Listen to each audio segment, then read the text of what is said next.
Alors depuis 1993, on imagine qu'il y a eu pas mal d'études effectuées sur place. Est-ce que vous pouvez nous raconter un petit peu voilà, ce qui a été étudié, la faune, la flore, l'eau, l'air, tout ce qui a été influencé à cause du barrage? Alors pendant le chantier, il y avait des fouilles archéologiques qui étaient menées pour voir l'histoire un petit peu du fleuve Sinnamary. Il y a eu pas mal de fouilles sur des vestiges amérindiens qui ont été découverts. Et ensuite, pendant la mise en eau du barrage, il y a des plans de sauvetage de la faune qui ont été réalisés par, maintenant ça s'appelle l'ONCFS. Ouais. En fait, ils récupéraient les mammifères qui étaient emprisonnés sur les petites îles et pour les sauver et leur rendre un territoire plus grand. Ouais. Alors, Tanguy, vous êtes vous-même archéologue Archéologue de formation, oui. Ouais.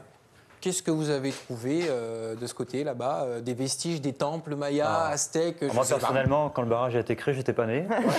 Ah d'accord, quand même. Mais j'ai lu ce qui avait été découvert.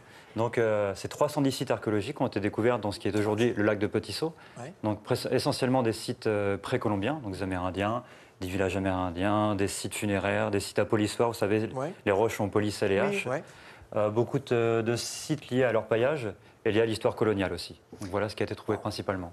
Alors vous allez organiser justement un café des sciences. Avant d'en parler, est-ce que vous pouvez expliquer un petit peu aux téléspectateurs c'est quoi exactement un café des sciences? À quoi ça sert? Ça concerne qui? Le café des sciences, c'est un moment pour les chercheurs et les médiateurs scientifiques comme nous aussi, et pour toutes les personnes qui travaillent plus ou moins en rapport avec la science. C'est un moment pour eux de raconter leur travail, de raconter leurs travaux. Oui. Ouais. C'est ouvert au public, on précise. Hein. Ah, c'est ouvert au public, bien sûr. Ouais. Tout public, tout public large. Alors, on parle de sciences, forcément. Ici, il y a la canopée des sciences qui est très, très active. Est-ce que vous êtes bien ensemble et quels sont vos rapports, justement, avec la canopée des sciences? Alors, la canopée, on est lié à la canopée dans le sens où on fait partie d'un même consortium, d'un même projet, qui est le projet Culture Scientifique en Guyane, qui a pour but de vulgariser les sciences sur tout le territoire guyanais.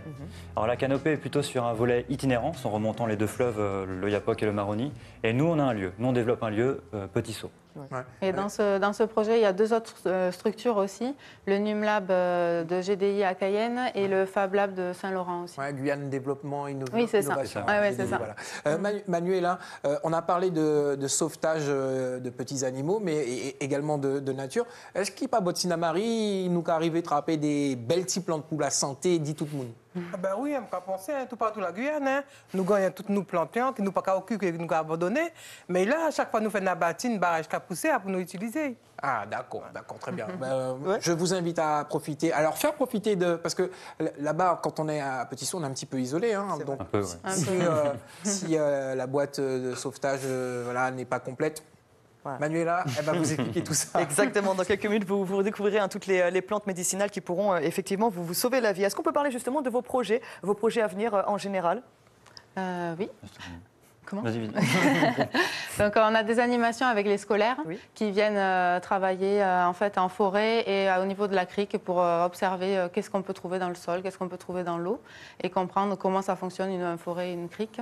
Ensuite on agit aussi dans des animations ponctuelles dans le cadre de semaines particulières comme la semaine de l'archéologie. Le 26 mai, on participera à la semaine de la nature au prix Prédilly, qui est organisée par la CEPANGUI aussi. N'importe qui peut vous joindre si jamais on a envie. Oui, voilà, c'est ça. En fait, c'est une journée où il y aura plusieurs associations et le but, c'est de faire découvrir la nature. Alors justement, on parle de découverte. Est-ce que vous pouvez nous parler du rendez-vous au Café des Sciences qui aura lieu d'ailleurs demain, mardi? Alors demain, 18h30 au Palmiste, dans un bar à côté des Palmistes, où le but, c'est de présenter surtout les différentes thématiques, le grand panel de thématiques qu'on présente. Parce que toutes ces thématiques ont été développées par les chercheurs il y a 20 ans de ça. D'accord, très bien. En tout cas, on peut le dire. Le rendez-vous est pris. Merci beaucoup, Élodie Allier, Tanguy Leblanc. Le rendez-vous, c'est demain, mardi 24 avril, à 18h30, dans un bar près des Palmistes. Il n'y en a pas 50. Vous voyez très bien duquel je parle. Ça, c'est fait. Suivez l'info sur Guyane la Première.